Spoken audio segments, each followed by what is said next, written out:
Good morning, class 10. Today we are going to start our second chapter from our book, and the story title is Nelson Mandela Long Walk to Freedom.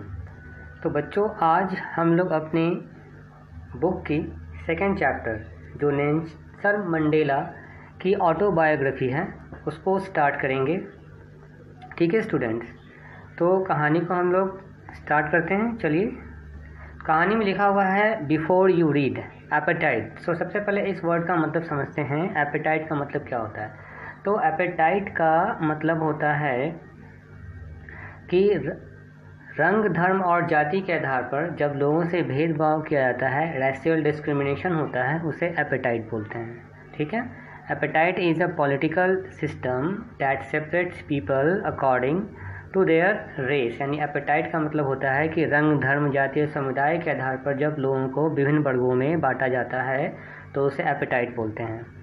Can you से which of the 3 countries named below had such A political system until they recently? क्या आप लोग इन निम्नलिखित 3 देशों में से क्या यह बता सकते हैं कि निम्नलिखित 3 देशों में से किसमें एपेटाइट कल्चर चलता था? बताइए। हाँ, तो इसका जवाब वह है south Africa. Have you heard of Nelson Mandela? क्या आपने कभी नेल्सन मंडेला के बारे में सुना है? Mandela and his African National Congress spent a lifetime fighting against apartheid. यानी नेल्सन मंडेला और उसकी अफ्रीकी नेशनल कांग्रेस पार्टी ने सारी उम्र इस रेशियल डिस्क्रिमिनेशन के खिलाफ लड़ते रहे। वे लोग, नेल्सन मंडेला और उसके पार्टी के लोग। Mandela had to spend 30 years in prison. Mandela को 30 साल तक सज़ा काटनी पड़ी। Finally democratic elections were held in South Africa in 1994। यानी कि अंत में वर्ष 1994 में साउथ अफ्रीका में डेमोक्रेटिक इलेक्शन करवाया गया। यानी कि लोग अपने इच्छा से अपने प्रतिनिधि को चुन सकते थे। And Mandela became the first black president of a new nation. तब मंडेला इस नए राष्ट्र के पहले प्रधानमंत्री हुए। और ये पहले प्रधानमंत्री कैसे, किस सेंस में पहले? यानी कि ब्लैक, यानी काले रंग के, जो श्याम रंग के पहले प्रधानमंत्री थे। इससे पहले वाइट लोग ही प्रेसिडेंट बनाए जाते थे, लेकिन नेल्सन मंडेला वो पहले व्यक्ति थे जो काले रंग के थे, श्याम वर्ण के थे। In this extract from his autobiography। Autobiography का मतलब होता है कि आत्मकथा। जैसे अब मैं अपनी जीवन की कथा मैं जब खुद से लिखूंगा तो दैट इज़ कॉल्ड ऑटोबायोग्राफी। ठीक है। तो इस ऑटोबायोग्राफी के छंद में क्या हुआ है, और कि लॉन्ग वॉक टू फ्रीडम, यानी लॉन्ग वॉक एक फ्रीडम है इनकी ऑटोबायोग्राफी है, उन्हीं से एक छोटा सा ही एक्सट्रैक्ट लिया गया है।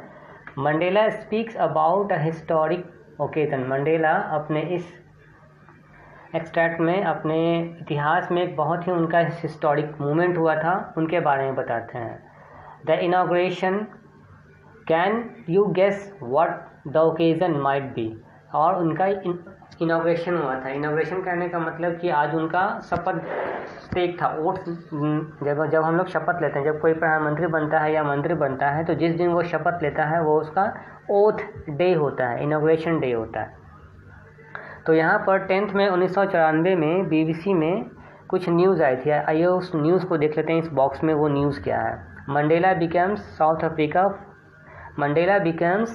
South Africa's first black president. I hope you have understand this, the meaning of this sentence. ठीक है, मंडेला साउथ अफ्रीका के पहले प्रेसिडेंट बने। Nelson Mandela has become South Africa's first black president. Nelson Mandela South Africa के पहले black president हुए। President after more than 3 centuries of white rule. यानी कि 300 सालों तक गोरे लोगों ने राज किया था। Sorry student. उसके बाद नेल्सन मंडेला साउथ अफ्रीका के पहले प्रधानमंत्री बने। ओके।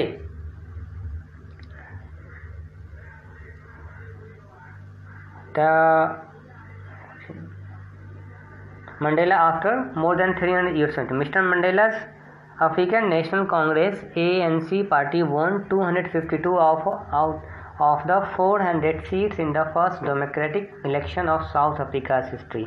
यानी कि साउथ अफ्रीका के डेमोक्रेटिक इलेक्शन हिस्ट्री में 400 सीटों में से 252 सीटें इनकी पार्टी को आई थी. द इनॉग्रेशन सेरेमनी टूक place in the union buildings amphi theatre in the Pithoria today. और ये इनॉग्रेशन थिएटर पिथोरिया में आज एम्पी थिएटर में बना गया था, यूनियन बिल्डिंग्स में. तो सबसे पहले यूनियन बिल्डिंग समझ लीजिए कि यूनियन बिल्डिंग क्या होता है. यूनियन बिल्डिंग जैसे हमारे यहाँ पार्लियामेंट है जिसमें बहुत सारे लोग जो राजनीति से रिलेटेड हैं, पॉलिटिकल्स जो लोग होते हैं, पॉलिटिशियंस होते हैं, वो लोग जाते हैं, वैसे ही वहाँ साउथ अफ्रीका में उसे यूनियन बिल्डिंग कहा जाता है. प्रेटोरिया साउथ अफ्रीका की राजधानी है. ठीक है, यहाँ पे बहुत सारे पॉलिटिशियंस और डेलीगेट्स आए थे. यानी कब कितने आए थे? 10 मई 1994 ईस्वी को BBC में एक न्यूज़ आई थी. वह न्यूज़ ये थी कि उस न्यूज़ पे एक नज़र डाल लेते हैं हम लोग. इस समारोह में संपूर्ण विश्व से 140 से भी ज़्यादा देशों के पॉलिटिशियंस शामिल हुए थे. ठीक है. Never again will this beautiful land experience the oppression of one by another, said Nelson Mandela in his address. Jubilant scene on the streets of Pretoria followed the ceremony with blacks, whites and colored celebrating together. More than 100,000 South African men, women and children of all races sang and danced with joy. इसका मतलब समझते हैं कि Nelson Mandela ने लोगों को संबोधित करते हुए कहा, जब वो ओथ ले रहे थे उस समय उन्होंने लोगों को संबोधित करते हुए कहा कि अब इस सुंदर धरती पर किसी का भी ऑपरेशन नहीं होगा, यानी किसी पर भी अत्याचार नहीं होगा. इस खुशी में सभी धर्म, जाति, रंग व समुदाय के लोगों ने हिस्सा लिया था. वह सभी एक साथ नाच गा रहे थे. तो स्टूडेंट, आज हम लोग कहानी को, अपने इस स्टोरी को यहीं पे स्टॉप करते हैं. नेक्स्ट क्लास में नेक्स्ट पार्ट पे जाएंगे और समझेंगे कहानी में आगे क्या होता है. Okay students, so that's all for today. You will get the word meanings of this chapter in a PDF format. Learn those word meanings and use those word meanings in your own sentences. So that's all for today students. Good day, stay fit and keep learning. Okay.